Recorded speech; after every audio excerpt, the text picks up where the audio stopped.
ఆలూరులో వైఎస్ఆర్సీపీ సమన్వయకర్త విరూపాక్షిపై మాజీ మంత్రి గుమ్మనూరు సోదరులు ఫైర్. విరూపాక్షి కేవలం వైఎస్ఆర్సీపీ సమన్వయకర్త మాత్రమే, వైఎస్ఆర్సీపీ అభ్యర్థి కాదు. విరూపాక్షికి రాజకీయ భిక్ష పెట్టింది గుమ్మనూరు జయరాం. గుమ్మనూరు జయరాంపై విమర్శలు చేసే అర్హత లేదు అని అన్నారు.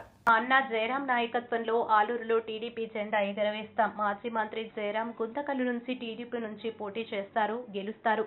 ఆలూరులో విరూపాక్షి వైసీపీ నుంచి పోటీ చేస్తే ఖచ్చితంగా ఓడిస్తాం. ఒక 100 కోట్లు సంపాదించానని చెప్పి జగన్మోహన్ రెడ్డి వాళ్ళ పూజారితో చెప్పొచ్చినావు. నాతో 100 కోట్లు ఉన్నాయి, నేను ఖర్చు పెట్టుకుంటా, నాకు పార్టీ పండుగ అవసరం, నాకు టికెట్ ఇవ్వండి నేను. నువ్వు 50 ఎకరాలు భూస్వామి కాదు, ఏమి కాదు, నువ్వు ఎట్లా 100 కోట్లు సంపాదించినావు అంటే ఒక ఇద్దరు రైల్వే కాంట్రాక్టులని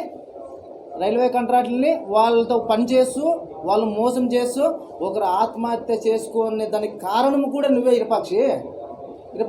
నువ్వు నన్ను అంటావు, నేను చెప్పినా నీ దగ్గరేమన్నా నువ్వు ఆ రోజైతే నా పక్కలో కూర్చొని కలుసుకొని జెడ్పీటీసీ నాకు కావాలని చెప్పినావు. జెడ్పీటీసీ వస్తేనే నీ ప్రవర్తన నాకు అర్థమైపోయా.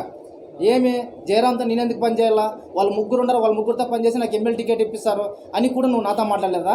నువ్వు నాకని మొన్న పంచాయత్ సెక్రటరీతో ఫోన్ చేసి పంచాయత్ సెక్రటరీతో నుంచి నీకింత నజరాన్ని ఇప్పిస్తాను, నేను చిప్పగిరి మండలంలో నువ్వు తిరగద్దు, నువ్వు జయరామని నిన్ను మోసం చేస్తాడు అని చెప్పి నువ్వు పంచాయత్ సెక్రటరీ సురేందర్తో నువ్వు నాకు ఫోన్ చేయలేదా? నువ్వు నాతో ప్రూఫ్స్ ఉన్నాయి. నీకు 2000 కోట్లు సంపాదించడం చెప్పినట్టు నువ్వు ప్రూఫ్స్ చూపిస్తే ఛాలెంజ్ ఎక్కడికైనా కానీ నేను వస్తా.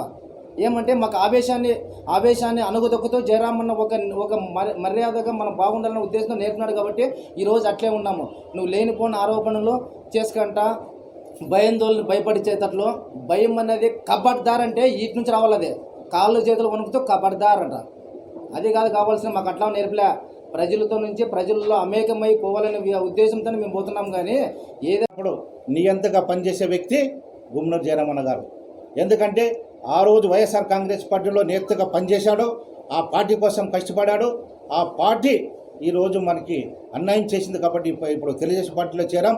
తెలుగుదేశం పార్టీలో చేరినా కూడా ఖచ్చితంగా పార్టీ కోసం నిరంతరం కష్టపడి ఆలూరు నియోజకవర్గానికి ఏ వ్యక్తిని టీడీపీ తరఫున ఎమ్మెల్యేగా టికెట్ ఇస్తే ఖచ్చితంగా అఖండ మెజారిటీతో గెలిపిస్తాము.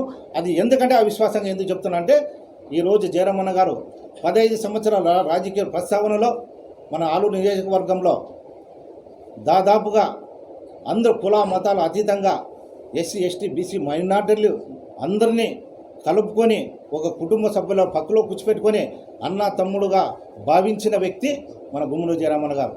ఈరోజు కులాలకి మతాలకి చిచ్చు పెట్టే ఆ తరుణంలో ఈరోజు మా జయరామన్న గారు 15 సంవత్సరాలు రాజకీయంగా వచ్చిన తర్వాత మన నియోజకవర్గంలో ఎక్కడ గలాట్లు లేకుండా ఈ నియోజకవర్గంలో కురుప సోదరులు వాల్మీకి సోదరులు గొడవపడేవాడు, చాలామంది గొడవపడేవాడు.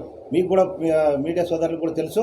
గూళిముల గ్రామాల్లో కూడా వాల్మీకి సోదరులు కురుప సోదరులు కూడా ఎంతోమంది కక్షలు కార్పణ్యాలు మటలు చేసుకునే టైం చూశారు. ఈరోజు జయరామన్న వచ్చిన తర్వాత వాల్మీకి సోదరులు కురుబ సోదరులు ఈరోజు అన్నదమ్ములుగా ఉండాలంటే అది గుమ్మనూరు జయరామన్న పరిపాలనలో గుమ్మనూరు జయరామన్న మంచి మనసుతో వాళ్ళందరినీ ఒక్కటిగా కలిసిగా కుటుంబంలో ఈరోజు అందరినీ ఒక నాయకునిగా చూడాలని చెప్పి ప్రతి ఒక్కరికి ఎస్సీ ఎస్టీ బీసీ